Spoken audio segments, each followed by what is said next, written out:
Let's straight away go and have a conversation with Kulin Lalbhai of Arvind Limited and understand how are we looking at the textile industry specifically in Gujarat and elsewhere in the country. Thank you so much, sir, for joining us here on Republic TV. First up, if I could speak to you about your sector, talk to you about textile and talk to you about where we are today in the sector. And specifically to Gujarat, there are a lot of policy pushes that we are seeing in the textile industry from the government. There's a government will for a better and flourishing textile industry as well. Where are we in terms of the textile sector today? And where are we going in that trajectory as far as Gujarat is concerned? I think we can break up the sector into the export opportunity and the domestic opportunity. Now, the context of the export opportunity is that globally, everyone is in the process of trying to decouple from China. China controls 35% of global trade. India is at 5%.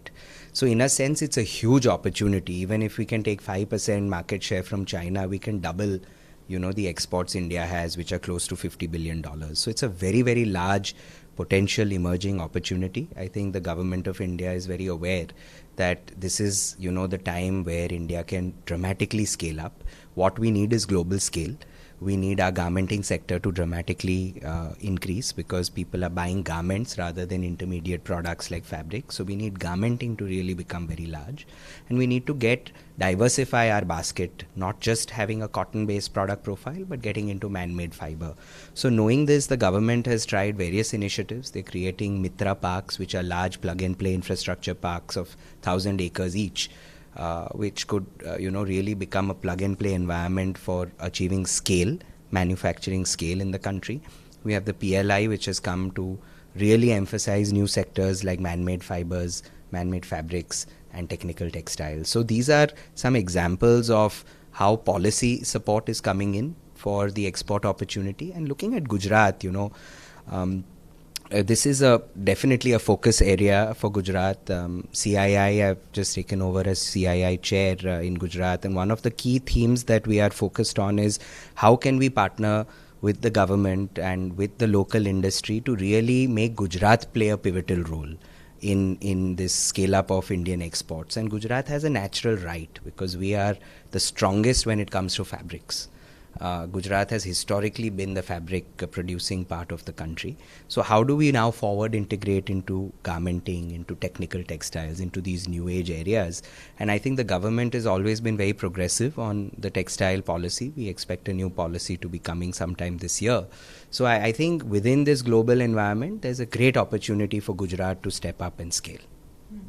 Talking about that policy as well, because we are looking at a level of pushback on that. There is a lot of conversations that are going on in the power corridors of Gandhinagar. How are you looking at it? How are you perceiving it? Are there some blind spots that need to be addressed for the MSME sector in the textile? No, I think, the way the policy making in Gujarat has always been is it's been very open, very much of a dialogue-based model where all the associations, participate. We at CII have also been on the table discussing all the aspects of the industry. And I'm very confident that finally everyone will come together and the policy has to look at all interests across the value chain. Because if the Gujarat textile industry has to go to the next level, the entire value chain needs to go in sync. We have to modernize the whole fabric manufacturing, and we have to seed garment manufacturing, and we have to seed technical textiles. So I think a holistic policy which will look at not only the segments but also MSMEs and also facilitate large-scale export-oriented companies. I think both will be required. So when you look at policy, there are a lot of things to keep in mind, and I'm very confident that Gujarat, as always, will continue to be the state that gives great policy vision and support to the industry. In terms of the policy push and in terms of the export push as well, because we're now talking about the India growth story. We're talking about self-reliance, and not just self-reliance, but also exports to boost that, to cater to the world's demands. And as you said, Gujarat is a very key player in that. How do you see that going forward, and what needs to be addressed in terms of the small and the major players as well? No, so as I mentioned, one of the things is how do we increase value addition? A decade ago when Modi ji was chief minister, the first thought was how do we, instead of exporting cotton, Gujarat is the largest cotton growing state, instead of moving out cotton, how do we move out yarn? And the policy at that time was very progressive, and it created almost 5 million plus spindles, which allowed Gujarat to convert all cotton into yarn.